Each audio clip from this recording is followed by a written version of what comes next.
Pemirsa, harga emas dan perak mencetak rekor tertinggi baru pada perdagangan Senin didorong oleh lonjakan permintaan aset safe haven.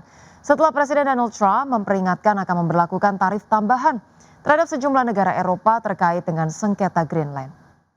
Emas spot melonjak 1,62% menjadi $4.670 per ons setelah sebelumnya menyentuh rekor tertinggi sepanjang masa di $4.689. Sementara itu harga emas berjangka Amerika Serikat untuk kontrak pengiriman Februari melesat 1,77% ke posisi $4.676 per ons. Seiring meningkatnya ketegangan antara Amerika Serikat dan Eropa, pasar saham global dan dolar Amerika Serikat melemah. Sementara minat investor terhadap emas, yen Jepang, dan franc Swiss meningkat dalam pergerakan pasar yang cenderung menghindari resiko. Adapun emas secara historis berkinerja baik di tengah ketidakpastian geopolitik dan ekonomi, serta ketika suku bunga berada pada level terendah ataupun pada level rendah sepanjang 2025 lalu, harga emas meroket lebih dari 64% dan sejak awal tahun 2026 melambung lebih dari 8%.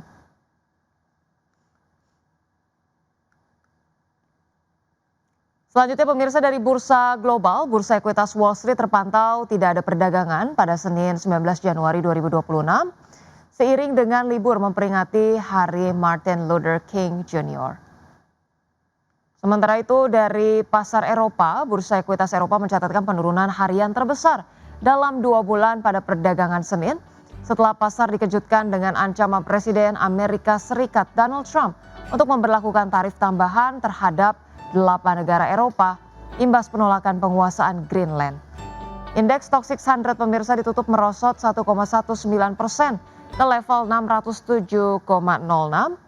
Kemudian indeks DAX Jerman menyusut 1,34% ke posisi 24.959 dan indeks CAC Prancis anjlok 1,78% ke posisi 8.112.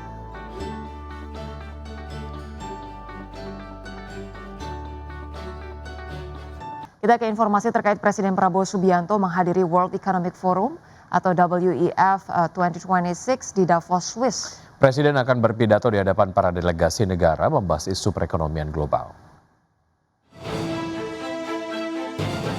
Presiden Prabowo Subianto bertolak ke London, Inggris dari Pangkalan Udara Halim Perdana Kusuma Jakarta untuk menemui Perdana Menteri Inggris Keir Starmer dan Raja Charles III. Pertemuan tersebut merupakan rangkaian kunjungan Presiden sebelum mengikuti World Economic Forum atau WEF 2026 di Davos, Swiss. Dalam lawatan kenegaraan tersebut, Presiden akan melakukan sejumlah pertemuan penting di London. Di London, Presiden Prabowo bertemu dengan Perdana Menteri Inggris Keir Starmer untuk membahas kesepakatan dalam beberapa kerjasama strategis, diantaranya dalam bidang ekonomi dan maritim. Selanjutnya Presiden Prabowo akan bertemu dengan Raja Charles III dengan salah satu agenda pembahasan terkait pelestarian alam dan lingkungan serta konservasi gajah bersama dengan sejumlah tokoh filantropi dunia lainnya. Sementara itu di Davos, Swiss, Presiden akan menyampaikan pidato kunci di World Economic Forum 2026 yang rencananya akan dihadiri 61 kepala negara dan pemerintahan serta lebih dari 1.000 peserta. Presiden Prabowo juga akan melakukan dialog strategis dengan para CEO dari perusahaan terkemuka mancanegara. Dari Jakarta, IDX Channel. Potensi investasi global terbuka lebar dalam ajang World Economic Forum 2026 di Davos, Swiss. Forum WEF ini mempertemukan para pemimpin dunia untuk merespon tantangan ekonomi, geopolitik, dan transformasi global melalui dialog serta kolaborasi lintas sektor.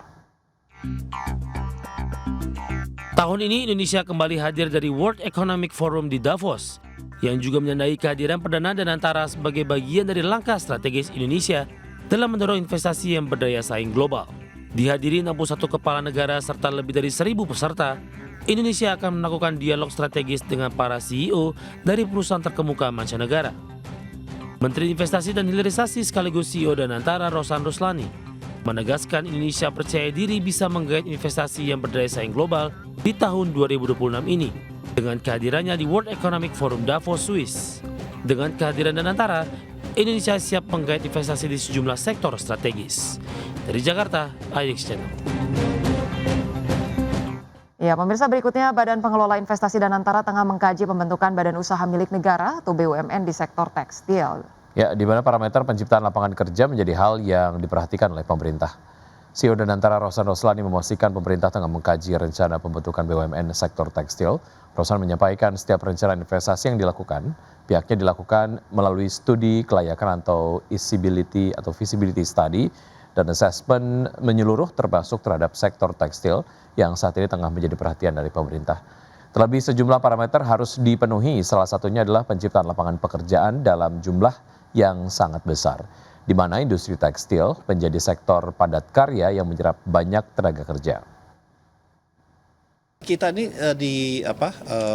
di Danantara semuanya tentunya kita melakukan investasi yang kita lakukan itu sudah dalam feasibility study atau assessment yang penuh dari segala macam sektor ya.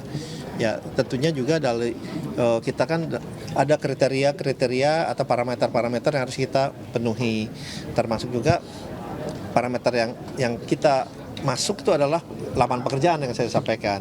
Mungkin ya we are willing, kita terbuka untuk menerima misalnya investasi yang secara return mungkin lebih rendah dari parameter kita apabila penciptaan lapangan pekerjaan lebih tinggi. Ya mungkin tekstil kan salah satu yang dari segi penciptaan lapangan pekerjaan itu sangat besar ya. Jadi kita melihat potensi-potensi yang ada aja gitu ya. Apalagi kalau itu udah termasuk dalam distress asset ya kita lihat.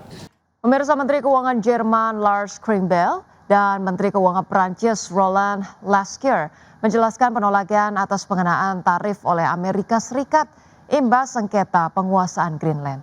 Adapun sebelumnya Presiden Donald Trump resmi mengenakan tarif sebesar 10% terhadap sejumlah negara Eropa dan mengancam akan menaikkan tarif menjadi 25% pada 1 Juni 2026.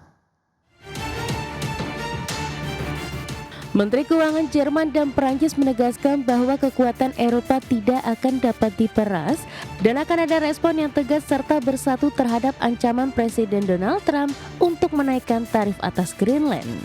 Hal tersebut diungkapkan oleh Menteri Keuangan Jerman Lars Klingbeil dan Menteri Keuangan Prancis Roland Lescure.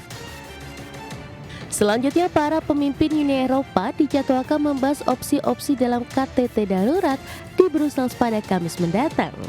Salah satu opsi adalah paket tarif atas impor Amerika Serikat senilai 93 miliar euro yang dapat otomatis diberlakukan mulai 6 Februari setelah penangguhan 6 bulan. Opsi lainnya adalah penggunaan instrumen anti pemerasan yang belum pernah diterapkan sebelumnya yang dapat mengatasi akses terhadap tender publik, investasi, aktivitas perbankan atau membatasi perdagangan jasa, di mana Amerika Serikat memiliki surplus terhadap blok Eropa termasuk di sektor jasa digital. Lescure menyatakan bahwa meskipun instrumen anti pemerasan terutama bersifat pencegahan, instrumen ini perlu dipertimbangkan dalam situasi saat ini. Sebelumnya Presiden Amerika Serikat Donald Trump resmi mengenakan tarif sebesar 10% terhadap sejumlah negara Eropa yang diketahui mengirimkan personil militer ke wilayah Greenland. Trump bahkan mengancam akan menaikkan tarif menjadi 25% pada 1 Juni 2026. Melansir pernyataan Trump di Truth Social, negara Eropa yang dikenakan tarif sebesar 10% antara lain Denmark, Inggris, Belanda, Swedia, Jerman, Finlandia, Norwegia, dan Prancis. Berbagai sumber, IDX Channel.